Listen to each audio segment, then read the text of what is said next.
Today I will be teaching you how to start a horse with a rope up to roping a dummy. Using Turtle here as my example, I start by being as loud as possible with the rope, but keeping it in a controlled manner. I want to get her hip, I want to keep that rope moving, being as loud as possible, trying to get a reaction out of her. Moving her around, right by her face, right by her eyes, swinging it, make it as big as possible. Turtle here is fine with it, so we're going to move on. Next is having the rope actually touch her and making noise on her. This is where the rope will be whenever we're using it, so this needs to be absolutely bulletproof. You shouldn't move on until this step is solid. This is the groundwork for everything. Right here, I catch her head around. She's kind of looking off, and I want her to be paying attention so she doesn't spook. Safety first. Loops can be dangerous. If it catches on you, catches on something else, it can cause a wreck. It's good to start just with a closed Honda, just swinging that around so you can ditch it if you have to. Turtle's calm with this, so now we move on to a loop. The sounds, the movements are all different, so don't think that just the closed Honda is the same, but that's the starting point. The loop makes a lot more noise and disturbance and can spook them if they're not ready for this. You want it over their head, all around their sides. Turtle's got both ears up. She's not bothered at all, so now we move on. Having the rope going over. The rope's going to be all over whenever you're using her, so it's important to be able to get her confident. See right there, it hits her hock and it kind of spooks her. It's good to get her used to your stupid mistakes, because you will make stupid mistakes. So now we're going to work our way back down, hitting the saddle. Now it's back under her legs, right same spot, nothing. Now we're going to move on. No matter how good you think you are with the rope, eventually your rope will wind up around their feet. So having this desensitization while you're in control is crucial. It may take a long time for your horse to get as good as Turtle here, so it is a good idea to be working on this and still working on other factors. This isn't necessarily you have to check it off before you move on. This will be a very long-term goal to get them to where she can have her legs this good. Front legs, back legs, you want to be able to control both. This is also good training for any aspect with a horse, as if they get their legs caught, it's important for them to understand to yield and not flip out. If she catches herself in barbed wire, having her this calm about it could save her life.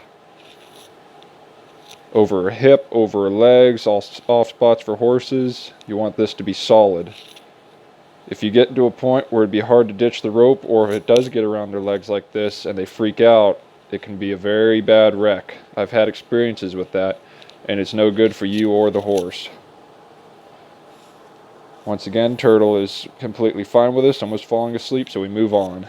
Now we're up on top of her. It's time to actually mount up. Same thing, you start from the ground up. Closed loop, able to ditch it easily, slapping around, being loud in a controlled manner. Next to no reaction. We're still going to check her out though. Back hip, saddle, front, anywhere that rope might touch needs to be solid. Can't have any weak spot or holes in her training. Now we progress, same thing as the ground. Note to self, it'd be smart to start with better coiled ropes. I just pulled this one off the saddle, and as you can tell, it's a little bit looped up. This could cause issues if you're on a greener horse. Once again, starting with just a closed Honda, checking her out, making sure you could easily ditch that rope and keep both of you safe if she flips out. It's easier to fix something you didn't do than something you did do that caused an accident. Rope everywhere, hindquarters, front quarters, under her neck, anywhere it might be. Now time to move on. Once again, creating the loop. Time for her to progress. Right here, I just proved my point. On my camera shy clumsiness, I just caught my own foot. If there would have been a post or something near me and she took off, that could have held me to it, and my foot would have gone one way while the rest of me went another. Checking her out. Big easy loops.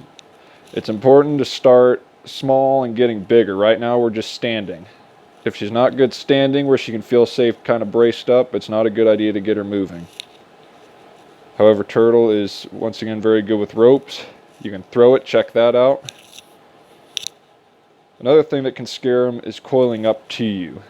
You want them to get very good at this before you introduce something that will be spooking them while you're doing it. Now that she's good, With having the rope around her, it's time to start moving on to kind of bugging her more with it. You want to have a lot of other things solid before you really start messing with her face and all these other areas. Because the more you can do it while she's in a calm state, the more you're going to desensitize her, so that whenever it happens, and it will happen, whenever you're in a scary situation, she'll fall back on that training and be able to keep her head. Once again, she's good standing, so now we're going to start introducing some motion. This introduces a lot of different things. Now it's rubbing in different spots, it's hitting her, it's being a lot more disturbing than it would have been when she's just standing. Now we're going to put that groundwork we did with her feet into practice while we're moving. Once again, this will happen at some point. Your horse will step into a loop, and how they react to it can mean the difference. Turtle had no issues, so we move on. Now I'm just bugging her. Eventually she's just going to understand that I'm an idiot and not care about it anymore. And whenever it happens during a stressful situation, she'll still just think I'm an idiot and not that something's trying to eat her.